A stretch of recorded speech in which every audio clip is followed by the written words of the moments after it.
नमस्कार दोस्तों, स्वागत है आप सभी का इंडिया 24 लाइव न्यूज में। भारतीय महिला हॉकी टीम ने 16 साल बाद किया कमाल, कॉमनवेल्थ गेम्स में पहली बार जीता ब्रॉन्ज मेडल। भारतीय महिला हॉकी टीम ने बर्मिंघम में जारी कॉमनवेल्थ गेम्स में कमाल का प्रदर्शन किया है। सेमीफाइनल मैच में ऑस्ट्रेलिया से हारने के बाद भारत के पास ब्रॉन्ज मेडल जीतने का मौका था और भारतीय लड़कियों ने ये कर दिखाया। भारतीय महिला हॉकी टीम ने कॉमनवेल्थ गेम्स में पहली बार ब्रॉन्ज मेडल अपने नाम किया है। कांस्य पदक के मैच में भारतीय टीम ने शूटआउट में न्यूजीलैंड को हरा दिया। बता दें कि भारत ने न्यूजीलैंड के साथ मुख्य मुकाबला 1-1 से ड्रॉ खेला। ऐसे में मैच का नतीजा शूटआउट के जरिए निकाला गया, जहां भारत ने बाजी मारी। भारत ने शूटआउट में 2-1 से जीत हासिल की और इसी के साथ कॉमनवेल्थ गेम्स में भारत ने तीसरी बार पदक जीतने में सफलता हासिल की। भारत ने आखिरी बार 2006 में सिल्वर मेडल जीता था। वहीं 2002 में मैनचेस्टर कॉमनवेल्थ गेम में भारत ने गोल्ड मेडल जीता है। ऐसे में 16 साल के बाद फिर से टीम के पास राष्ट्रमंडल खेलों में एक पदक आया है। बॉक्सिंग में नीतू और अमित पंघाल ने दिलाया गोल्ड। भारतीय बॉक्सर नीतू ने इंग्लैंड की बॉक्सर को हराकर मैच अपने नाम किया और गोल्ड मेडल जीता। भारत को इस गेम्स में उन्होंने 14वां गोल्ड दिलाया।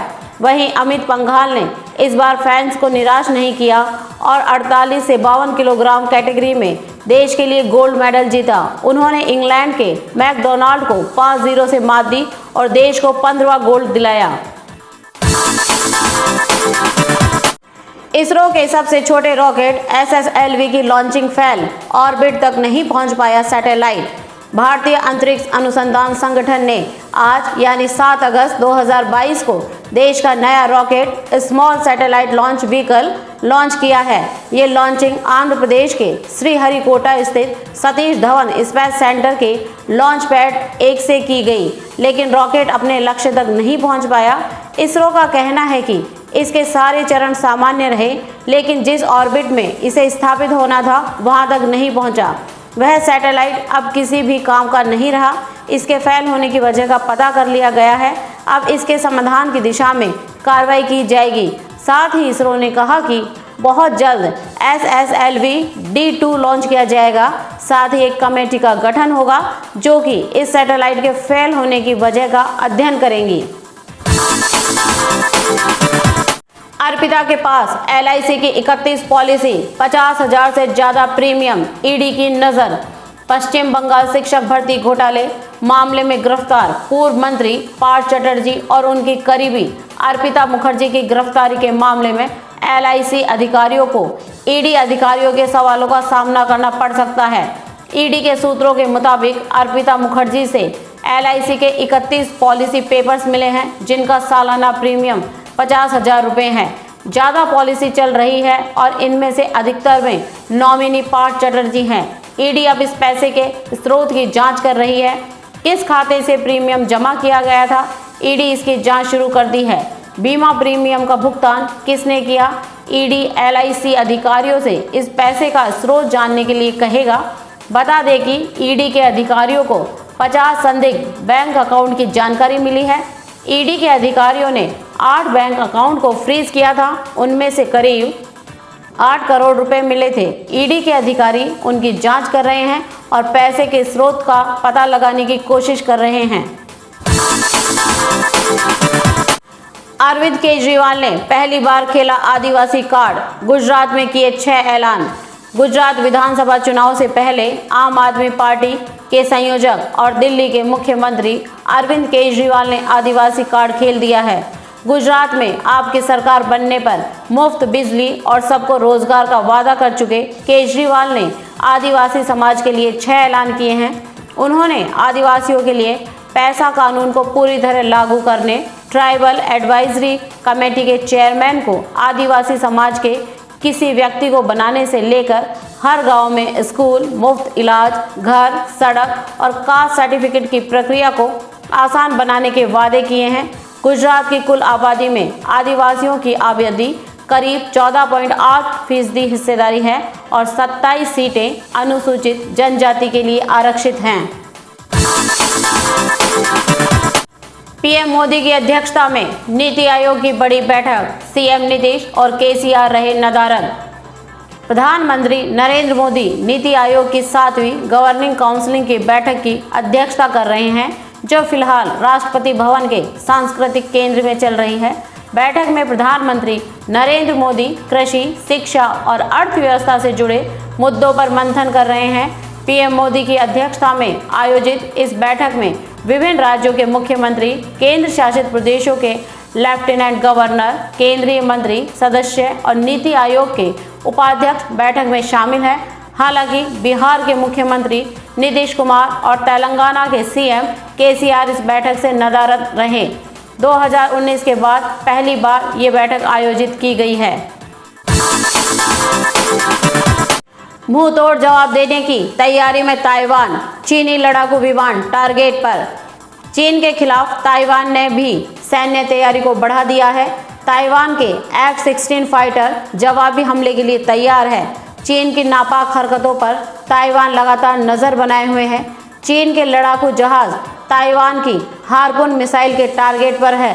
चीन की ड्रिल को लेकर ताइवान की फोर्सेज अलर्ट पर है और चीन की हरकतों और सैन्य अभ्यास पर नजर बनाए हुए हैं। F-16 फाइटर सिंगल इंजन वाला मल्टी रोल फाइटर एयरक्राफ्ट है और 4th जनरेशन का सबसे आधुनिक लड़ाकू विमान माना जाता है। संपत सिंह की अगले हफ्ते कांग्रेस में वापसी, बोले कुलदीप के कारण छोड़ी थी पार्टी, अब अड़चन दूर हुई। कल बुलाई मीटिंग।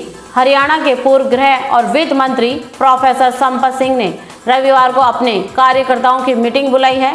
यह मीटिंग हिसार के आजाद नगर के कम्युनिटी सेंटर में तय की गई है।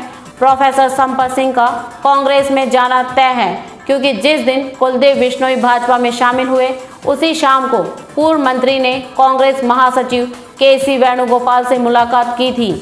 रविवार को पार्टी हाईकमान उनके शामिल होने की डेट की घोषणा करेगा और इसी हफ्ते में कांग्रेस पार्टी उन्हें शामिल करेगी। इसलिए संपत सिंह ने अपने कार्यकर्ताओं की मीटिंग बुलाई है। संपत सिंह के कांग्रेस में शामिल होने पर एक बात स्पष्ट हो रही है कि कुलदीप बिश्नोई के परिवार को उपचुनाव में चुनौती देने के लिए संपत सिंह या उनके बेटे को कांग्रेस चुनाव मैदान में उतारेगी। हार के बाद अपनों पर भड़की मार्गरेट अल्वा, कहा कुछ विपक्षी दलों ने भी किया एनडीए को सपोर्ट। उपराष्ट्रपति चुनाव में संयुक्त विपक्ष की उम्मीदवार मार्गरेट अल्वा शनिवार को हार के बाद अपने सहयोगियों पर भड़क उठी। उन्होंने कहा कि कुछ विपक्षी दलों ने भी डायरेक्ट या इनडायरेक्ट तरीके से एनडीए उम्मीदवार का समर्थन किया है। गौरतलब है कि उपराष्ट्रपति चुनाव में मार्गरेट अल्वा को 200 से भी कम वोट मिले हैं। इससे पहले उन्होंने नवनिर्वाचित उपराष्ट्रपति जगदीप धनखड़ को जीत की बधाई दी। उन्होंने कहा कि चुनाव संपन्न होने के बाद उपराष्ट्रपति पद के लिए लड़ाई तो खत्म हो चुकी है। हालांकि संविधान की रक्षा, लोकतंत्र की मजबूती और संसद की गरिमा को स्थापित करने का संघर्ष जारी रहेगा।